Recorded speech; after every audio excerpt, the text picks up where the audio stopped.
ভারত তথা পশ্চিমবঙ্গে বিভিন্ন সময় গার্হস্থ্য হিংসার শিকার হন অসংখ্য মহিলা। সমাজের অভিশাপ হয়ে দাঁড়িয়েছে এই হিংসা। সমীক্ষা অনুযায়ী ভারতের প্রায় 30% বিবাহিত মহিলা গার্হস্থ্য হিংসার শিকার হন। ন্যাশনাল ফ্যামিলি হেলথ সার্ভের তথ্য অনুযায়ী 2019 থেকে 2021 সালের মধ্যে নানাভাবে গার্হস্থ্য হিংসার শিকার হয়েছেন 29.3% বিবাহিত মহিলা। এই পরিস্থিতিতে গার্হস্থ্য হিংসা রুখতে একগুচ্ছ কর্মসূচির কথা ঘোষণা করল সর্বভারতীয় সংস্থা দাভা ইন্ডিয়া। ওষুধ বিক্রয়কারী সংস্থাটি কম মূল্যে জেনেরিক ওষুধ বিক্রিতে যথেষ্ট সুনাম অর্জন করেছে। পাশাপাশি গার্হস্থ্য হিংসা রুখতে তারা উদ্যোগী হয়েছে।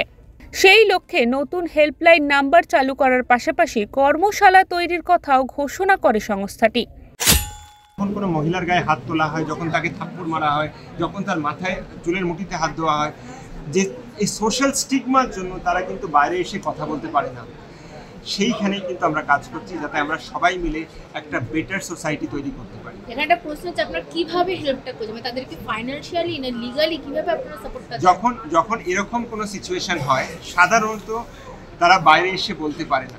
তো আমাদের যেটা হেল্পলাইন নাম্বার, সেই হেল্পলাইন নাম্বারে তারা যখন ফোন করে আমরা তাদের সাথে কথা বলি। আমরা তাদের সব থেকে বড় জিনিস হচ্ছে তাদের সাথে কথা বলারও কেউ নেই, তাদের সাথে কথা বলি। এবং তাদের সাথে কথা বলার পরে যদি আমরা বুঝি যে লোকাল প্রশাসনের সাথে আমাদের যোগাযোগ করতে হবে, আমরা চেষ্টা করি লোকাল প্রশাসনের সাথে যোগাযোগ করবার জন্য, যাতে তারা আরও বেটার সেটাকে আমরা অ্যাড্রেস করতে পারি। এখানে একটা পয়েন্ট হচ্ছে যে অনেক সময় দেখা যায় যে হয়তো তারা যদি রিপোর্ট করে যে ফিজিক্যাল অ্যাসল্ট হয়েছে, যে বা মারধর হয়েছে, সেখানে আরও বেশি ফিজিক্যাল অ্যাসল্ট হয়।